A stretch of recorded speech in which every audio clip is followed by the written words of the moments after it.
What's wrong with you? It's just, I want my chair for the comfort, but I want your chair for the swing. Yeah, but mine's older. Mine Oh, it's does creaky as well, isn't it? I know, but I feel like I'm about to drive my car. Why? What could you set up? Yeah. Mm. Someone won't let me put my feet on the wall. Yeah, because I'm just scared that you got a precariously placed hot chocolate with precariously placed feet. So if you slip and hit that hot chocolate, it's going to go all over that interface. Would it though? Yes. Nah. Yes, it would. Anyway. Hello. Hello. Episode 71, Is I it? think. Nearly 100. Nearly 100. I know it's what, 29 weeks, which makes it sound way more than what it actually is. Like What, 29 weeks till 100? Yeah. Oh. Yeah. So. What? Nothing. I'm just thinking. Could you imagine if you end up, because you obviously say the number every time we start it. You imagine we get into the thousands. This is episode 1747. You'll probably stop saying it by Have an then. intro by then. Maybe by 100 we'll stop saying what episode it is. Yeah. Maybe that'll be the finish. What's up? Face me just another little bit. We're in the bedroom. Oh, Basically, we're in the bedroom. Just because it's fucking easier for us. Plus, it's bitterly cold. Oh, it's freezing. Cold the snap. podcast room's mouldy. I won't lie. Yeah. Well, It stinks. I don't know if it's mouldy. I don't think it's mouldy. It's Damp. just damp, man. And when you bang that heating on, yeah, I already knew that your nose wouldn't have liked it. No. I was like, no, we're good. We'll bring this one upstairs. So yeah, we were. Well, I say we. It was me. Like I said earlier, literally a second ago. It would have been great to have a stand, and then you could have played Baldur's Gate while we're sat here chatting. But I wouldn't have been engaged with you though. yeah, I don't know how much of the story you wouldn't been able to pay attention to because you'd have fucking headphones on and me in your ear going. Yeah, it really threw me yesterday because right before I stopped playing, Lae'zel came on to me, and it really, I was like, no, thank you. I was so awkward. I probably blush while I'm talking about it. She was, I want to taste you. Is it? Like, Which one's she? It's like I was in the hag's like lair thing. She's the Githyanki. Oh, that was breathy. Githyanki. She's green. She's got like a little nose. I don't know. Lae'zel, Yeah. I'll show you. What on the ship? She's the one at that's the beginning? on the ship with you at the start. Yeah. Oh, you did find her. You can't not find her. She finds you, really. She's the first one. Who's the one that was in the that's dangling in the cage? Oh yes. At the beginning. Yeah. Yes, Sorry. her, Oh yeah. yes. Yes. Yes. So you did find her. Yeah, she fancies me. You She went wants back me. for her. Yeah. Oh yeah. I hadn't gone over there yet. I'm pretty much only just because the map is, you discover the map as you go along. Yeah. And I'm only just sort of reaching the borders of it now. The borders of Baldur's Gate. Yes. Yeah. Because I hadn't. It's quite hard. Well, it's not hard, but yeah, I don't know how to describe it really. But I'm kind of getting around now. And yeah, it was right after. But I wouldn't mind. I've not even been like a lot of the stuff that I've been doing, she's been disapproving of. But she's got it. She wants me but she's in that the worst way. She's that like that bad girl character, isn't she? I feel like she's just an evil person. She so you do told me- evil things. She wants you. No, yeah, but no. That's what I'm saying. She's been saying a lot of it's no. I think what I might have got a lot of kudos with. We found these other giths who were basically going to kill us, and I've got quite high persuasion, and I rolled for it and it worked. So we kind of like lied to them. I like nodded to her to say play along. She liked that. Astarion really liked it as well. He was inspired. Yeah. Yeah. And then literally fought this hag thing. Well, no, haven't yet. It was like her minions. She's actually evaded me at the moment. I can't find her. And then yeah, I just like casually spoke to her, and she was like, "I think so much more of you than I did before." We've got Steph's now playing. Obviously, you're playing Baldur's Gate on the SteamDeck at the moment. Yeah, for quite a bit, and switched over from keyboard and mouse to controller. Yeah. Thoughts? Because obviously you sunk in far more hours than what are you up to? Like, must be hours like 20 24, something. Yeah, I think 23 and so a it's half, quite 24. it's quite a chunk considering I think mine was like 4 hours, 3 3 or 4 hours, something like that. Which is shocking to me, but anyway. Yeah, just didn't. Don't know. I know, it's so Weird, mad. innit? Really it's weird. so odd. Yeah, I think that obviously I'm far more a console gamer than a PC gamer, literally. I mean, obviously, if you're counting on the, in terms of like early childhood, obviously, it was a lot more PC because everyone was doing it. I remember playing like Far Cry 1 or something on my PC. Oh, God. Yeah, see, it was very much like very stereotypical, I guess, The Sims and Mulan. Who knew? What did I have? I had like some fucking where you were like a doctor and you was running a hospital. Yeah. Whatever that was fucking called. I couldn't do it. And Judge Dredd. But I think that was on the PlayStation. And I got stuck at the beginning because you had to handcuff people and I couldn't work it out. So I just can't do this. I swear, like, honestly, kids these days will never understand the difficulties. But, yeah, so having played probably the first 7 or 8 hours purely with, like, mouse and keyboard, it was okay, and it was all right. Like, I didn't necessarily have a problem with it. It was actually playing it then on the Steam Deck, which obviously is controller layout. There's some things that are almost too simple, but I can appreciate why they've done it because obviously you can't have that same, clickable. Everything's clickable. And there's some things that are very, very different between the two, to the extent where it's like literally what I've understood so far, there's things that you can't do, in the sense that like it's like Control C or Shift C is group hide. Well, I cannot find group hide on the controller so far. It's probably there. Yeah, it probably will be there. Well, yeah, but the displays are different as well. Like what you can see is completely different. And the field of view, isn't it? Because it takes it from a click to move to a third person movement with the analog sticks. Yep. Which I think, because I've never actually played it like that, but that was one of the things that I really disliked on the PC was that click to movement. I hated it with Diablo. I just don't like it. RuneScape. I'm not a fan of that kind of movement. I feel like you're too locked in, and I found for those very short hours that I was playing, I found myself going like clicking as far as I could, and then you just sat there waiting for your characters to slowly fucking waddle over. See, I wonder, because I remember telling you at the time, not to say I'm always right, but I remember telling you at the time, and you were like, "No, I'm not playing a controller or a PC game."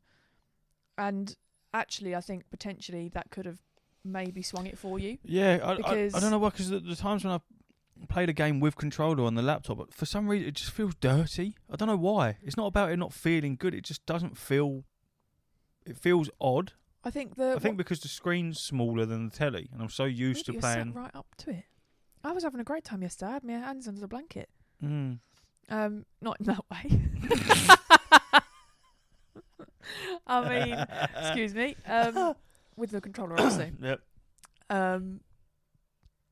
Getting that haptic feedback. I don't know. Yeah, but and it's literally it doesn't struggle at all. Like I was a couple of times wanted to look at something, and you just literally just switch the USBs over and it picks it up without, you don't have to do anything. It's so easy. It's nice. So yeah, I think for the moment, as I say, it was the Steam Deck that swung it, because I sunk quite a few hours, more rather consecutive hours on the Steam Deck, which made me think, and try it on there. But as far as the Steam Deck's performance, it's acceptable. Well, when we first put it on, it looked fucking awful. Yeah, but you get used to it. Really good. But then I looked up a guide on IGN for the settings to fuck around with, and you pretty much you take out the unnecessary stuff, but the unnecessary stuff to most people now is kind of necessary. You don't realise how necessary it is until you take out things like the shadows or the ground clutter, or they call it the God rays. So the sun beaming through a window and stuff like that. And like you say, you've got an issue with the hair because it just doesn't look right. Oh, yeah. Doesn't look as good. But it's yeah, I mean it's working. It's I guess. certainly, yeah. It's another avenue to be able to play it. Yeah, because also like you're not necessarily wanting to play a game like that on a screen that's 8 inches. Yeah. And it's almost like, well, I don't know. You're doing it a disservice, almost, to do. Yeah. But it doesn't. I'm never been very like. I feel like it's one of those. As long as it's playable, it's fine. Well, it's one of those where you can see the direction that things like Steam Deck is going in that it can successfully run these types of AAA games. I suppose it's not AAA, is it? As long as you plug it in. Yeah. And that is from a graphic point of view, we aren't there yet in terms of being able to run it the same way you would anywhere else. Like you say, it just can't. It's just not powerful enough to be able to do that. I think most of the settings are like medium to low sort of thing. And yeah, the battery life is a real big issue because I would imagine running that full power, you probably only get like an hour and a half out of it, like not a lot. I was flicking through because when I downloaded it on the Steam Deck, and it's a feature that I really wish they'd add in, much like they've got on PlayStation, where you can put a PlayStation into sleep mode, like into rest mode, and it will continue downloading whatever it's downloading. Steam Deck, you can't do that. So the only option is to leave it running, leave it downloading, and turn the brightness all the way down. Because the screen, even though I've got a setting where I think it's like after 10 minutes or something of inactivity, it turns the screen off. When it's downloading, that doesn't engage, so the screen won't ever turn off, which makes sense because then just make it so you can put it in fucking rest mode. So that's when I realised that I got a bit panicky about leaving it plugged in all night, because I don't want to keep doing that, because obviously that doesn't do the battery any good with it constantly being worked and just being plugged in. And that's when I found out that it actually bypasses the battery altogether when you plug it in, when it reaches a certain percentage of battery, which I think is like between 90 and 100% or somewhere around there. Because it already, when you charge it, it runs up to 100 and then disengages the charge and then drops down from anywhere between 90 to 95. And then goes back up again, and then drops down and goes back up again to stop it from running all the way down. And it was a feature that they never really explained very well. So you had a lot of people complaining when they got their Steam Decks that they were broken, because when they were plugging them in, charging them, coming back to them, they're like 90%. And they're like, it's not charging my Steam Deck, but it's because it's trickling it down and letting it go back up. And yeah, I didn't realise that while you're playing it once it reaches past that certain point, it completely bypasses the battery if it's plugged in and just runs straight from the mains. Yeah, it's clever. So it's not affecting the battery at all. Mm. And I feel like that laptop is the same, because that battery's always been shit. They've never branded it as having a good battery, because why would it? It's powerful. So whenever I do battery care on that, and I've had that for quite a while now, still says it's 100% absolutely fine. Nothing wrong with it. And that thing is always plugged in. Yeah. It never gets switched on without it being plugged into the mains. So maybe that's got the same kind of thing going on. It makes sense. But I just thought it was very clever, because you don't get a lot of time on that Steam Deck. That is one of the awful things about it. Is from a battery point of view, it's shocking. Yeah. It's really, really poor. Obviously, you got the OLED version now, which is the version that I've got. The original was 2 to 8 hours worth of battery time. The OLED version is 3 to 12. Still not a fucking great amount, and that is such a broad scale. Yeah. Because it's like, right, so if I turn it on and do nothing, you might get 12 hours out of it. But if I turn it on and then load up Vampire Survivors and do nothing on it but just have it sit there running, you might get 6 hours. And then if you start playing it, then it's going to drop down. Like when I'm playing Wolfenstein, that I can have that at 100%, and then I maybe get, if I'm lucky, like 2 hours out of it, and then I've got to charge it again. So the battery on that is shit. Yeah. You know what I mean? I don't know, what does the Switch get from full to, so say you're playing, it's difficult, I don't know, Tears of the Kingdom, something like that. I can't remember. Okay. But because I mean, like my original Switch, that's they quietly replaced Release one it. with, yeah. So, but that being said, though, hardly, like, I find it very few times. Maybe it's the way I play it or whatever, but do I go, oh no, I've got to stop playing because it's running out of battery? Like, it handles it quite well. Yeah. The OLED, I think it's something like maybe 5 to 9 or something. Yeah, I think it all comes down to the hardware, doesn't it? If your hardware requires more power to run because it's more, I don't know, sophisticated or just bigger, more powerful, then it's going to use far more battery life. Yeah, OLED 4.5 to 9. Oh my god, I wasn't far off. So I think as time gets on, you'll see both of those things begin to increase. I feel like you'll be able to get a more powerful console in a smaller package, but alongside with that, you'll be able to get a better battery to accommodate that extra power. You know what I mean? The batteries should be getting better than. Yeah, they're very limited. It was like that. I mean, God, I remember hearing about it in school, which is obviously not too long ago. About 10 years ago? No, it is, isn't it? It's nearly like 10 years ago. You know. Oh, for you it is. It's 11 years anyway. 11. Yeah. Oh. My God. Right, you're only 10, mate. Okay, not that old. But I remember then when they were talking about about how the supercomputers and all of that, but they're so limited because it just gets so hot. Yeah, I mean, I think that. I mean, they still have to keep them in like big rooms, don't they? Supercomputers. Yeah, and it's literally like 90% of it's just to cool it down. Yeah. And it's something that's like that fucking big or something. Yeah, I think that it's certainly. They've realised it's a bit like almost like battle royales for like everyone's turning their heads to churn out. Yeah. The next Fortnite, the next thing like that. And so I think handhelds is kind of going the same way. They've gone out of favour. Yeah. And now they're kind of coming. I can't back. remember the names of them, but obviously with the Sony Portal has obviously come out. Seeing a lot on the PlayStation groups on Facebook and stuff, and like on Reddit and things like that, where a lot of people are posting up their portals and like the reviews on them and how they think of them, and they don't look that bad. Definitely not my cup of tea, nor do I see a necessity where I would need to spend that kind of money to do that, like to have that capability. So that, say, like for example, you could, because even then. You could carry on playing the Switch while I'm playing the PlayStation because you can just not dock it. But if you wanted to dock it and I had the Portal, that's when you can swap it around.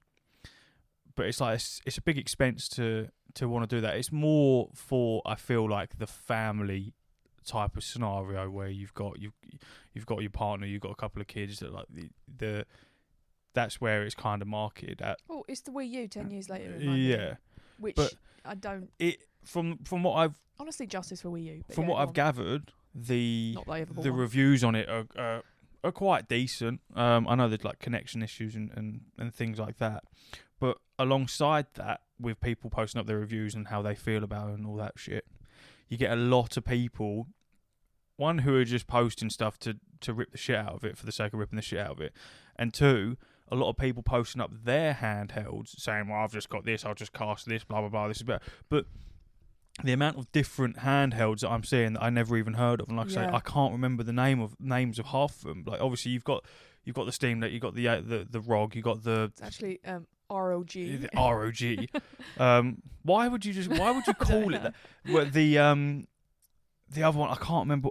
Genuinely, one day I'll get a list of all of them so that I'll actually know them.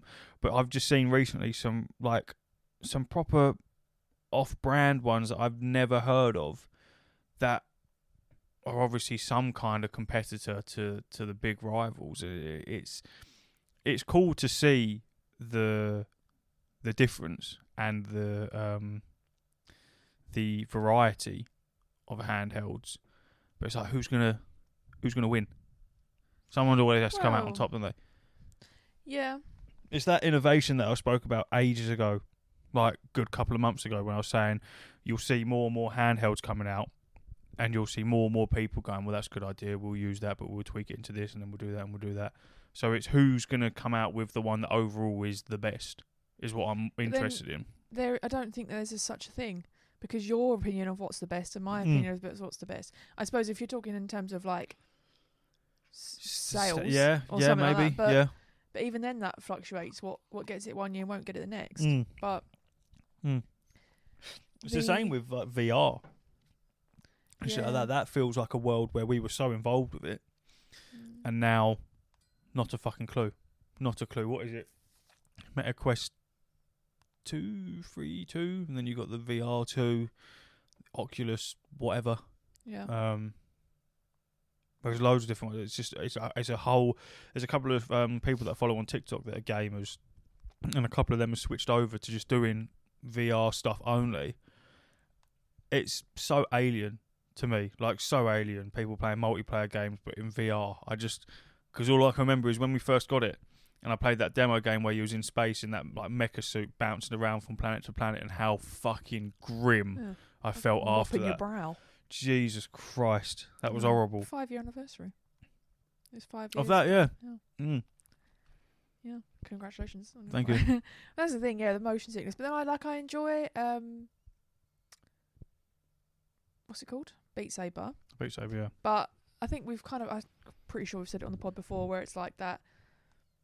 How many times do you crack it out when people come round just for like the novelty and the laugh? But then as far as like actually going, I've come home from work and I really want to play a game, like I'm going to get my VR out. Yeah. No. But then that's not to say that I'm not, at the end of the day, a lot of people do that. And congratulations for them and their brain not getting violently motion sick. But I suppose we're just kind of not in that world at the moment. I think the most comfortable I felt was when Michelle come round with and bought her MetaQuest. Yeah. Playing on that compared to the PlayStation VR was so wildly different, because you think the PSVR, the OG one, you gotta plug all them wires in. Was it like 3 or 4 different fucking wires that you got to plug in? An entire unit that runs everything through that, which then runs into the PlayStation, blah blah blah blah. But then you got 2. Was it 1 or 2 cables coming out of the headset? I think it might have been 1. But to put the fucking thing on, there's that button on top which adjusts the goggles themselves, and then the button at the back which adjusted the headset itself, and then you got to bang that on, and then you got to click it all in, and then you got to level it up with your eyes and make it not blurry and stuff like that. And then you got to find the controllers, and obviously where it was a very first step into VR, a lot of VR consoles now have that. Like with the MetaQuest, where you can see your surroundings whilst you've got the headset on, which is a fucking game changer, because it just means that, unlike the VR, like the PSVR, where you're fumbling around trying to put the fucking the what were they even called? Motion controllers. The motion controllers on and shit like that, and trying to figure out where you are. Putting on that MetaQuest for the first time was just so much easier, because you've got none of that shit. Yeah. There's no wires whatsoever. It's all completely battery, and the games themselves are in the headset. Yeah. So when it comes to because we found with the PSVR, it was, unless you turned the lights off and put the blinds down, it wouldn't pick up the controllers properly, or you'd be stepping out of the zone and it would be all fucking up. And then you step out the zone, it just goes black. Yeah. How is that helpful? Yeah, it's not helpful at all. You go, right, I can't see anything now. Yeah. Whereas I know I'm out of the zone I should be in, and I'm also blind. But I can't see it. Yeah. Whereas the MetaQuest obviously doesn't have any of that. Obviously it has a grid, but you can change that per your surroundings. Yep. And there's none of that that loss of connectivity with the controls, because they're right in your hands and they're bouncing off the headset themselves rather than everything else. It's so much better, which slightly intrigues me to see how they've built upon that, because I feel like there's a lot that's gone on in the VR world since we first experienced MetaQuest. Yeah. I know like the PSVR 2 still hasn't cracked it, because they've still got a fucking wire dangling out the back of the headset. But I know everyone adopted sort of like the same controllers. Oh, right. Where it was like the thumb thing. Yeah, the thumb. So, and then there's one. Is it? You think the ones that PSVR 1 used, they've been around since PS3. Yeah. They're essentially like just new batteries and a new port. Mm-hmm. Instead of a mini USB, it's a USB-C or whatever. Mm-hmm. And that literally, like, we had some somewhere from... Yeah. Like, I find it crazy that ago. we had to go to fucking Paris. Well, yeah. Didn't go there specifically for those controllers, but And just, walk past them and thought, fuck it, I need to get these, because you can't get them in the UK. Yeah, it was an odd one. You couldn't get hold of VRs at all, could you? No. But but there's a VR that I've seen where it tracks your fingers, your whole hand. Oh, fancy. So you don't need a controller. It will track your movements, which I think is quite cool. Yeah. But it's just not enough to, like you say, for me it's still novelty. Yeah, I would want some real games that I want to play, you know, and could sit and play for at least a couple of hours. Progress through. Because don't get me wrong, I do enjoy it, like as a sort of party game, if you will. You know, where it is funny seeing people walk the plank or the Shark Tank, things like that are genuinely enjoyable. But is that enough to then purchase that for a time when, you know, if you're going to pull it out once or twice a year or at Christmas or whatever, it kind of trips into no. Like I wouldn't spend any more money than we already have at the moment to get something new when those things are that, you know what I mean, limited to that. They are mega expensive as well. Getting like the new VR shit. That PSVR 2 is like 600 odd quid. Yeah, it's a lot of money to throw at something. Like, at least that's what the original one had on its side, was that it was the cheapest one out there. Yeah, it was an entry level fucking VR. But then it was for you. Wouldn't be if you needed to buy the PlayStation as well. Yeah, and I suppose, to be fair, I say it was an entry level. It was still like fucking 300 quid or 200 and something quid, something around there. Plus 80 for the yeah. So it's still, and then the games still fucking expensive. I got someone I was working with the other day. He had just bought a Nintendo Switch for his nephew, I think, and obviously was talking to him about like gaming and stuff like that. And he said like he's one of those where, for money reasons, I'd imagine, he doesn't get the new consoles. He gets the old one when the new one comes out, because obviously it's quite substantially cheaper, which is, I think a lot of people do that. And I think you're so much more able to do that now because the difference between them is so less than, say, PS2 to PS3. Yeah. And I was talking to him about Switch games, and he was like, I didn't realise how expensive games were. He was like, what the fuck? He was like, I don't. So I was saying to him like, Facebook Marketplace and eBay and stuff like that, because he was like, buying them out of the case is cheaper than buying them with the case. But obviously, you might have to correct me because I don't know. I'm pretty sure what I was saying was right, but you can't. CD keys and stuff like that doesn't work on. Yeah, it does. Does it? What, on the Switch? Yeah. Yeah, I bought my membership on CD keys. It was about 10 quid cheaper on CD keys. Can you buy digital games on CD keys for the Switch? Not sure. Probably. I thought it was digital. You could only buy it through the Nintendo store. No, you can enter Nintendo codes. had some. You can. Yeah. Let's have a look. We had a conversation about it before. No. Or was it we had a conversation about how fucking stupidly expensive the Nintendo store can be? Yeah. Which I think is the same for basically every store. Sorry. I'm giving him some misinformation by accident. I'm sorry, Kush. I mean, it could be. I mean, you can certainly get gift cards, and you might get like $5 off them. I won't set anything in stone because I made this mistake the other week talking about PlayStation, that you couldn't use CD keys, and you definitely can. Yeah.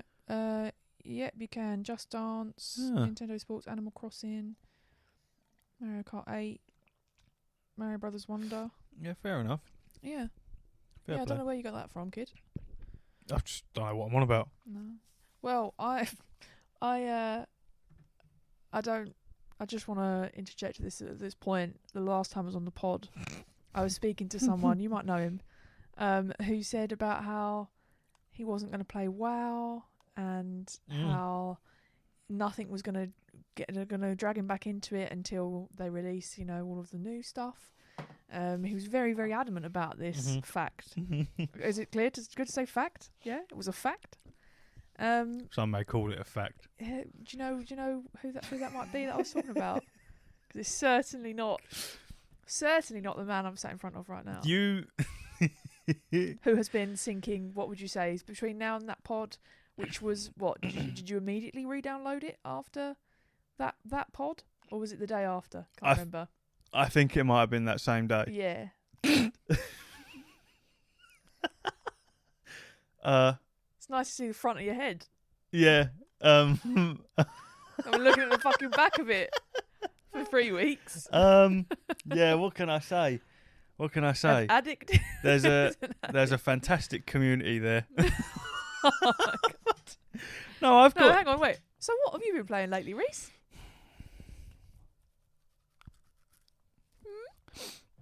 May have been playing some World of Warcraft. Is it? Some, yeah? What can I say? BlizzCon got me feeling a way that I haven't felt about a game for a long time. Look, I've been burnt by Assassin's Creed Mirage. I thought I was getting a bit of nostalgia back. So I was in a vulnerable position. Mm-hmm. And Chris Metzen come on the stage and showed us 3 new expansions and his plan, and he is the godfather when it comes to World of Warcraft. So you hang on every word that he says. He knows the power that he's got. He understands it. He doesn't abuse it. So if you go back and listen to the last pod I was on, you'll hear Reese lie through his teeth I didn't know what I was for saying. approximately 45 minutes. I was confused and He didn't just lie to me, he lied to all of conflicted. you. I know. But these people don't play World of Warcraft, so they don't understand. They don't get it. How do you know? How do you know that no one listens who's playing WoW? That's the point, to be fair. I'm thinking mainly of Alienate patrons half, and yeah, exactly. This Maybe is not some the of you do. Patreon exclusive. If you do, Lenger's hashtag 2994. That's my battle tag. So if anyone wants to get involved. Join a very nice guild with lots of very nice Look, people. This is the thing.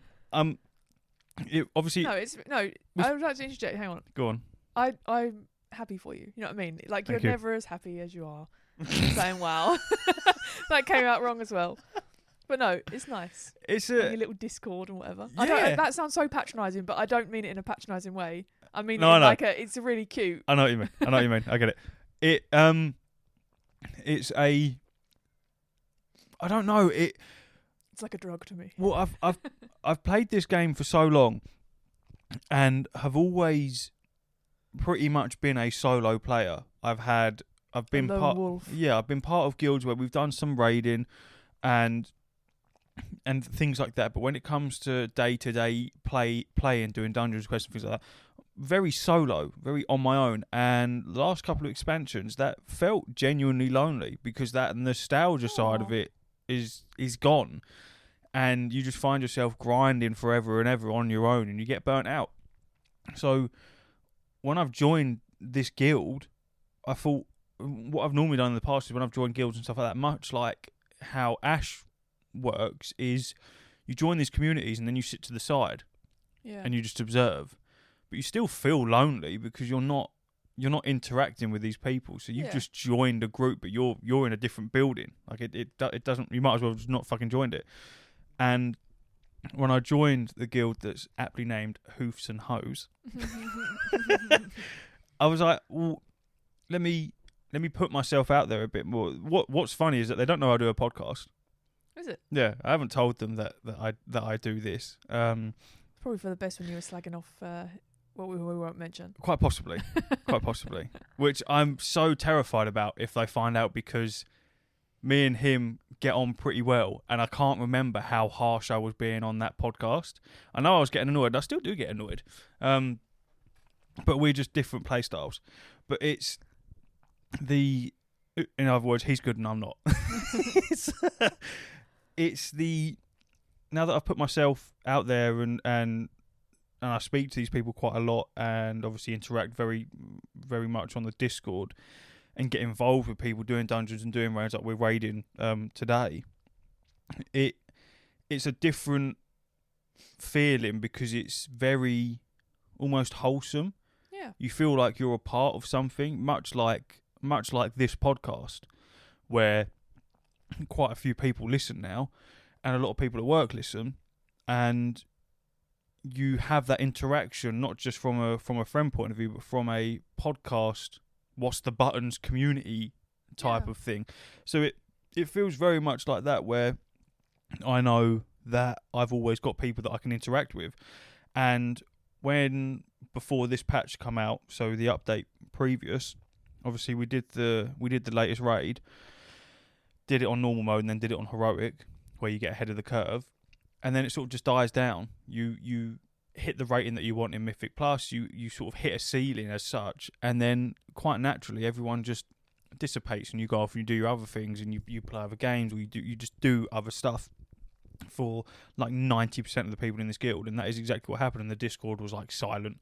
Whereas now, as is the cycle, new update, new raid, we're in week 2 now, so there's a much bigger buzz and people are working towards something, which is great. And then obviously with the fact that you've got 3 expansions that have been announced, there's a lot more talk of like what could happen with the lore and this and that and things. And I feel like people, including myself, are just getting more involved this time round. Not that I weren't very involved last time, but it just feels like a lot less pressure. And rather than me just playing with strangers, I'm playing with people who are like almost like friends in a sense. Yeah. So I feel like I'm still heavily addicted, but rather than me just being glued to the screen and playing on my own, I'm playing with other people. So it feels more rewarding to do that. Yeah. And I think, and it's without the stress and the politics of running a guild.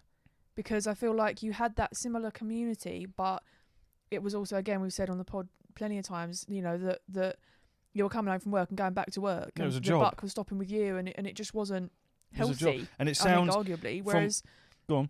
This, I think, it is a lot less toxic and a lot more enjoyable, because you can, like you say, dip in and dip out. It's not, I don't feel like playing it tonight, and it's Reese. You've got all of these different things that need doing, and kick this person and announce this and announce that. Like, you don't have any of that. No. So you're able to just, because I think, when you've played a game in this way for as long as you have, you probably will go through like periods of sort of burnout. Yeah. It's perfectly like, natural. oh my god, the way I honestly, I wasn't entirely sure you weren't coming to break up with me when you came in that time, and you were like, I've left the guild, I've had to leave behind. I can't. But like, it was you were in a real actual bad place. It's from an outside point of view, it seems almost like childish.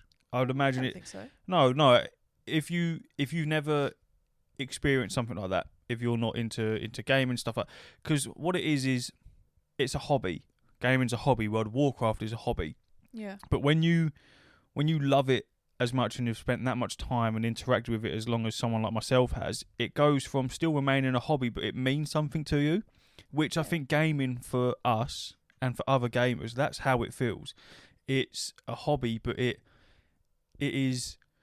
It's not something you can pick up and drop. No, it is a part of you. It's very similar to how my love for cars. Obviously, I haven't got a car at the moment, but like with Steve, that when you're into cars the same way that I am, when you get into a car that you're working on or like that you really like, you don't see it as you're getting into a car. It's a part of you. When you're driving a car, you're not driving a car. It's a weird kind of interaction. You don't just see it as an object. And I feel like that's the same with all of us, and probably the people that are listening with gaming, is that it's not something that a bit of entertainment. It's our lives for the most part. Or a pretty fucking big aspect of your life. You think it's an escape from life. Yeah, you think this room that we're in is surrounded by gaming. Absolutely enveloped by it, and that is perfectly okay, because that's how we want it. And a lot of our enjoyment comes from gaming. A lot of our funny times, or some sad, like we just the two of us when it comes to gaming got a shit ton of memories from given to us by the power of gaming. So when it comes to things like World of Warcraft, and like you just say, when I left that guild that I had spent a long time creating, I still remember we were walking in that park and we come up with the name.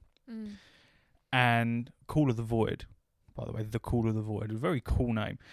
And to have built not an empire, but you're talking there was like 300 to 400 people in it. There was a lot of people in that guild. There was a lot going on. To almost not give up on it, but to say like this is too much. You do take it a lot more serious because it isn't just a hobby. You've spent time building something. The same way with this podcast. At the moment, on paper, this is a hobby.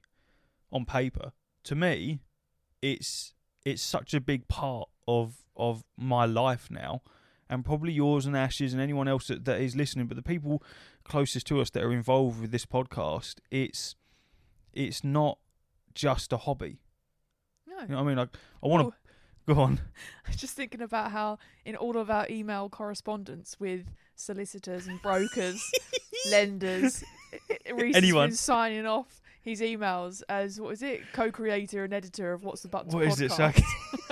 Should have a look. And with the link, it's got the link tree on it, on the end of every email that's going to like actual... What did I say? It's I figured, fuck it, why not? It says host, producer, and editor of the What's the Buttons podcast, and then there's the link tree underneath it. And when I first did that signature, I also put the logo of What's the Buttons on it, but it was so big that it lagged up every single email, and I couldn't type anything, so I had to get rid of it. But yes, I want to build it. I want to. It's much more to me than a hobby, and World of Warcraft is the same, and a lot of games that I get heavily into are like that. I think that's the whole basis of an MMO.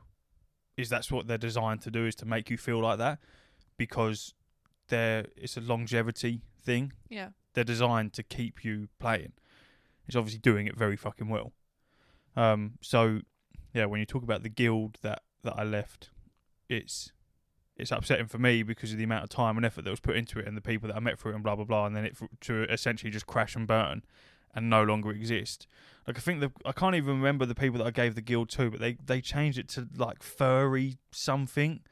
Like, so that was my baby, and you just demoralised it to some like fucking idiotic Discord thing, like Furryville or some shit like that. I was like, oh, you weirdos. I can't remember why we got onto that. No offence to anyone who is a furry who is listening. It's odd. It's odd. It's odd. You do you. Very unbiased on this podcast, but it's odd. I think it's strange. It's just weird. You like that? Sorry. The Australian guy. Well, but I won't be spending any time on it. Because every day in North Queensland. 1,000 blue. Torn to pieces by a crocodile. Oh, that's such a funny switch. So yeah. Oh dear. I'm back playing World of Warcraft at the moment.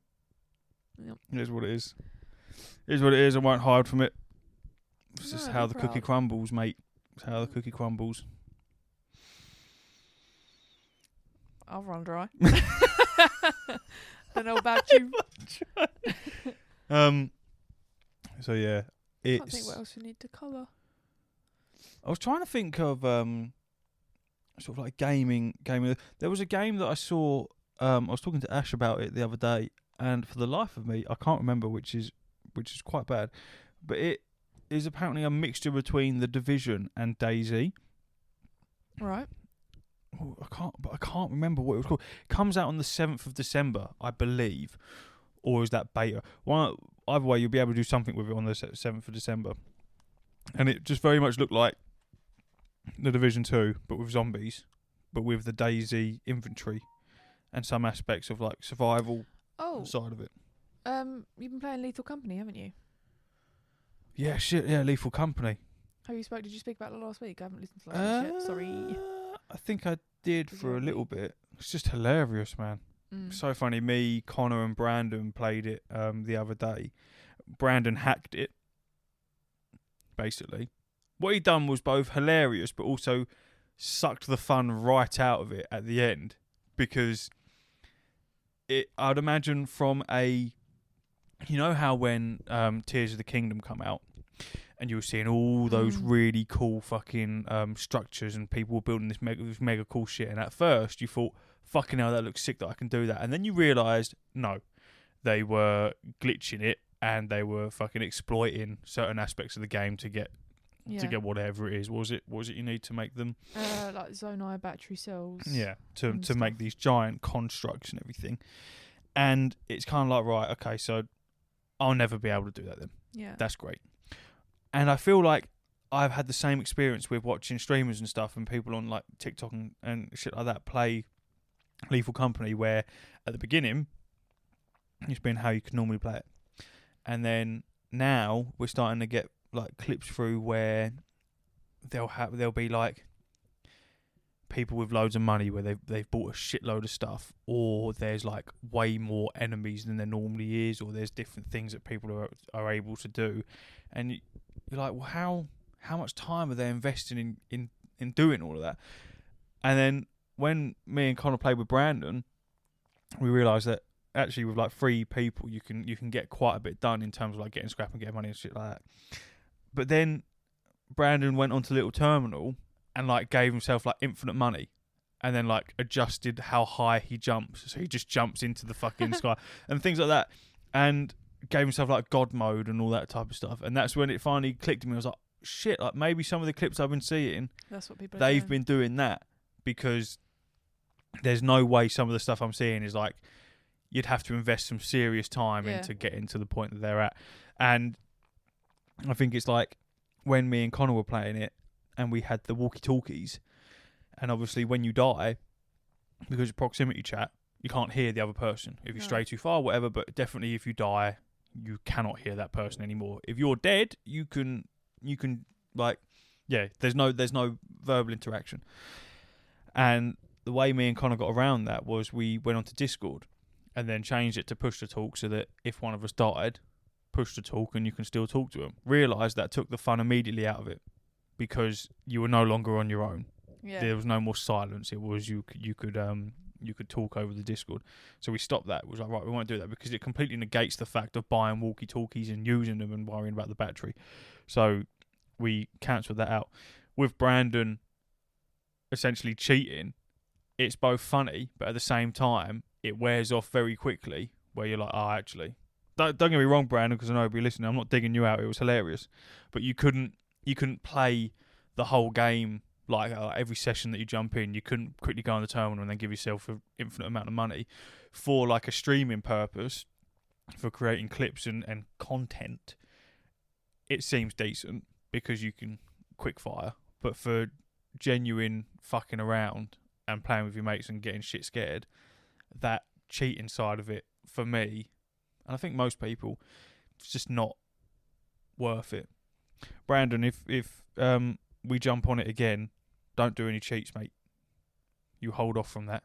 We won't do Fight your demons. We won't do any of that shit. It was funny though, because I did hop on Brandon's stream and watch you guys for a little bit just while I was doing my work. And it was quite funny. Like